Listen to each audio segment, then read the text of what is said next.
Hello Mark, my name is Lydia and my student number is S04411056.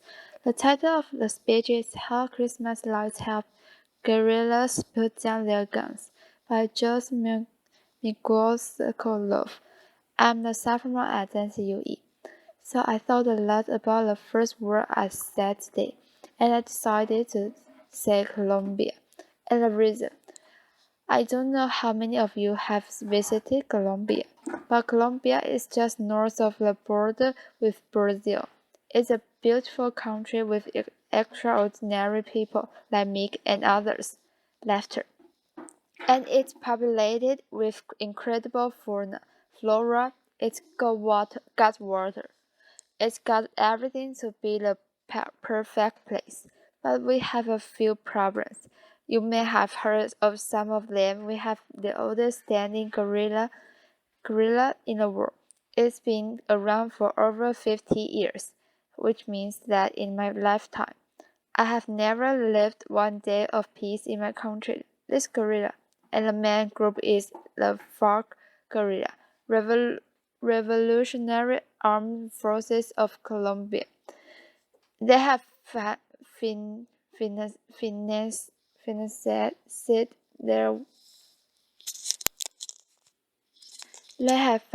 their war by kidnapping, by extortion, by getting into the drugs trade, by illegal mining. There has been terrorism. There have been rain and bombs. So it's not good. It's not really good. And if you look at the human cost of this war, over 50 years, we have had more than 5.7 million displaced population. It's one of the biggest displaced populations in the world, and this conflict has cost over 220,000 lives. So it's a little bit like the Bolivar wars again. It's a lot of people who have died unnecessarily. We are now in the middle of peace talks, and we've been trying to help resolve this problem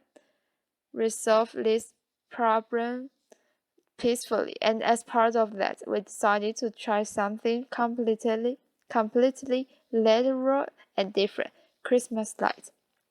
So Christmas lights, and you're saying, what the hell is this guy going to talk about? I'm going to talk about gigantic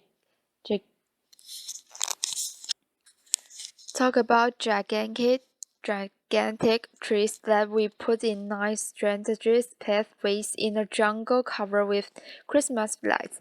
These trees help us demobilize 331 guerrillas, roughly 5% of the guerrilla force at the time. These trees were lit up at night, and they had a sign beside them that said, "If Christmas can come to the jungle, you can come home." Demobilize. At Christmas, everything is possible. So how do we know these trees work? Well, we got 331, which is okay. But we also know that not a lot of guerrillas saw them. But we know that a lot of guerrillas heard about them. And we know this because we're constantly talking to demobilized guerrillas. So let me take you back 4 years before the trees. 4 years before the trees, we are approached by the government to help them come up with a communication strategy to get as many guerrillas as we could out of the jungle. The government had a military strategy. It had a legal strategy. It had a political strategy. But it said, we don't really have a communication strategy, and it probably would be a good thing to have. So we decided to immediately jump into this. But it is an opportunity to affect the outcome of the conflict with the things that we do, with the tools that we have. but we didn't know very much about it. We didn't understand in Colombia.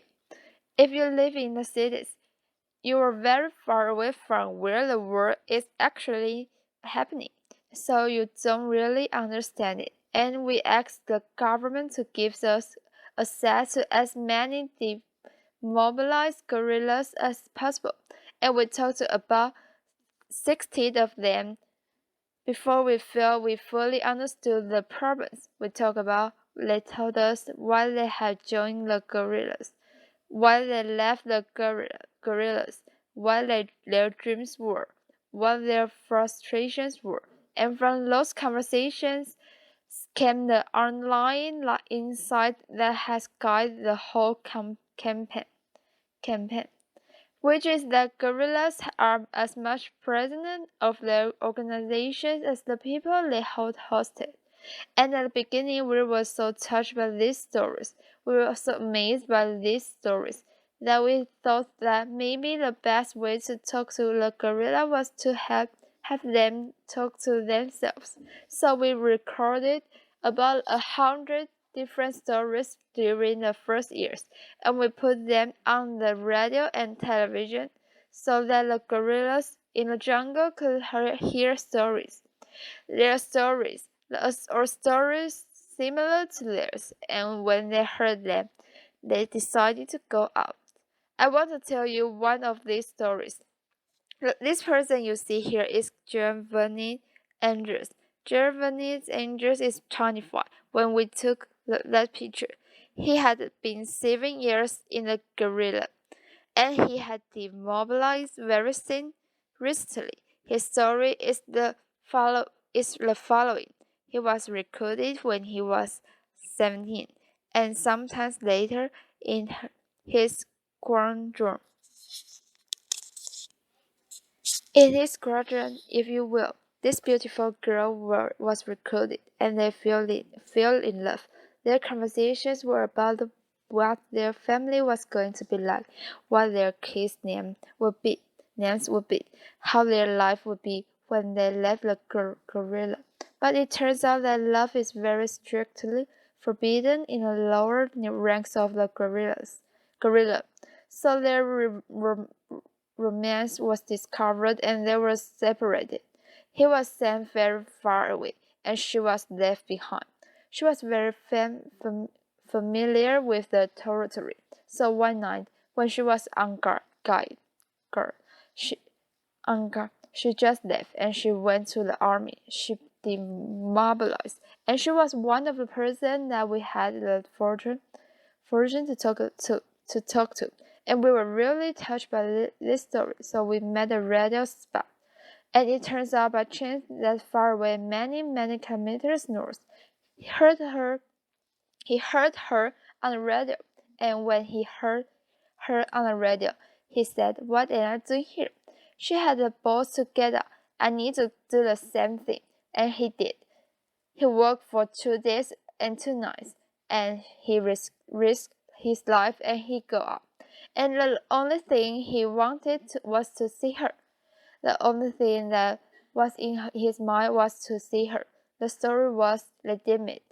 I know you're wondering if legitimate.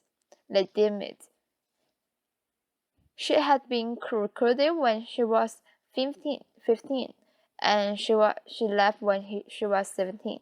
So there were a lot of our complications,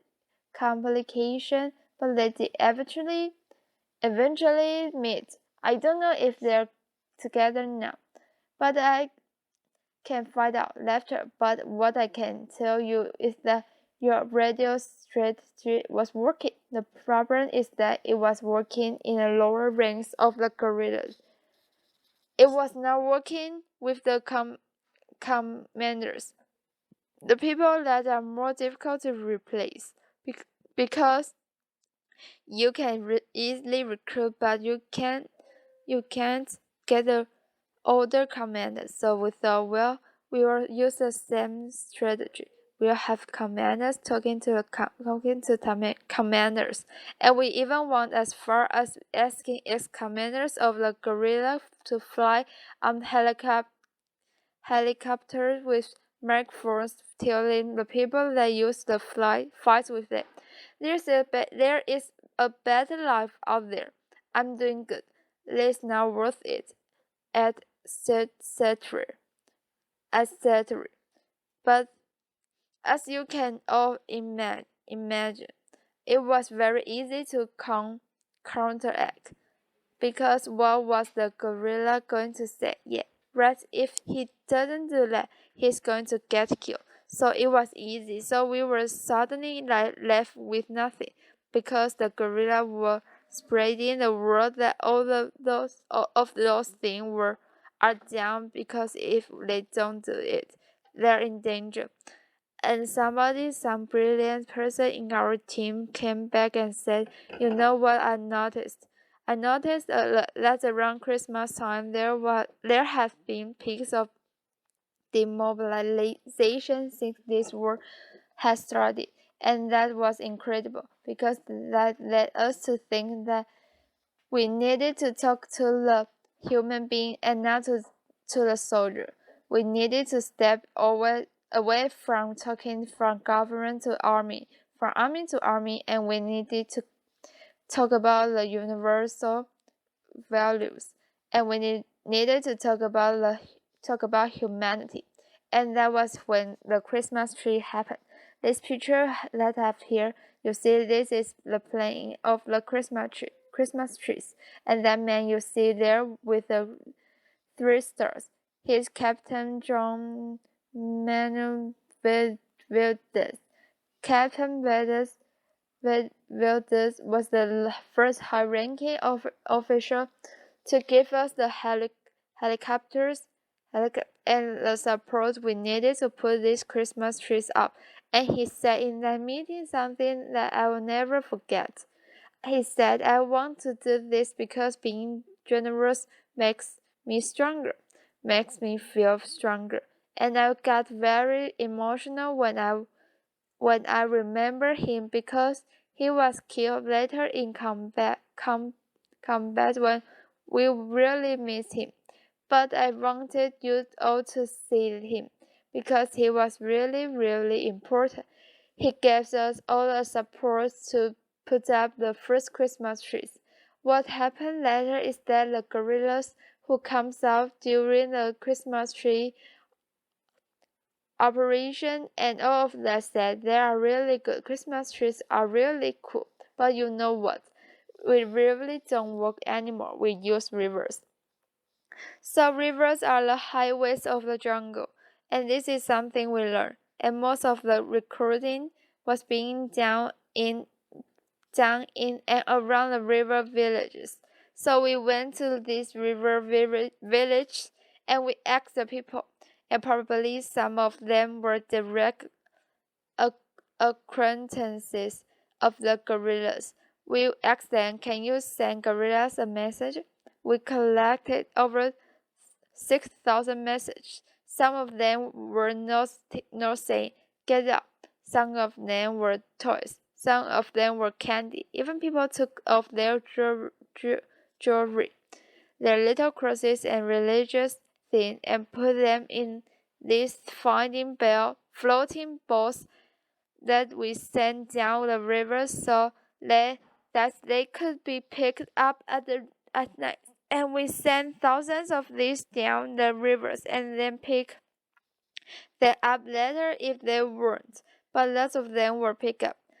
This generated on average a demobilization every 6 hours. So this was incredible, and it was about come home at Christmas.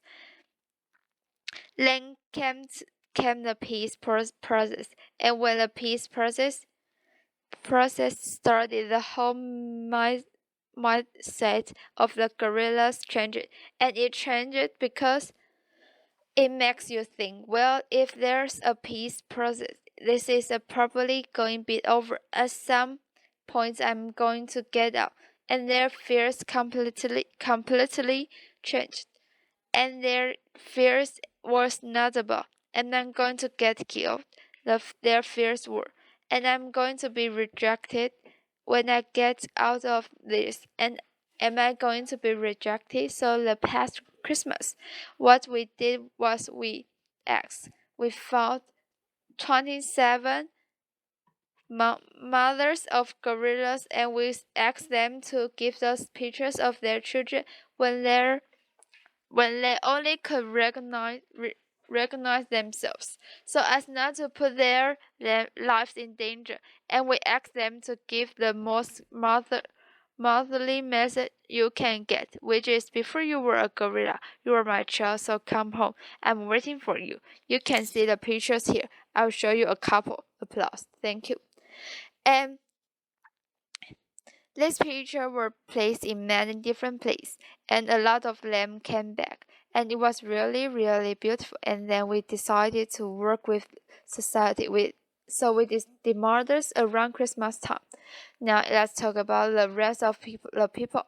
And you may be aware of this or not, but there was a World Cup this year, and Colombia played really well. And it was a unifying moment for Colombia. And what media say, you're saving a place for you. The soldier here in the commercial says, I'm saving a place for you right here in this helicopter, so that you can get out of this jungle and go enjoy the World Cup. Ex-football players, radio announcers, everybody was saving a place for the gorilla. So since we started this work a little over 8 years ago, 17,000 gorillas have demobilized. I do not. Applause. Thank you. I don't want to say in any way that it only has to do with what we do. But what do I know is that our work and the work we do may have helped a lot of them start thinking about the mobilization. And it may have helped a lot of them take the final decision, if that is true. Advertising is still one of the most powerful tools of change that we have available. And I speak not only my behalf, but on behalf of all the colleges I see here who work in advertising, and of all the team that has worked with me to do this. That if you want to change the world, or if you want to achieve peace, please call us. We'd love to help. Thank you. Applause.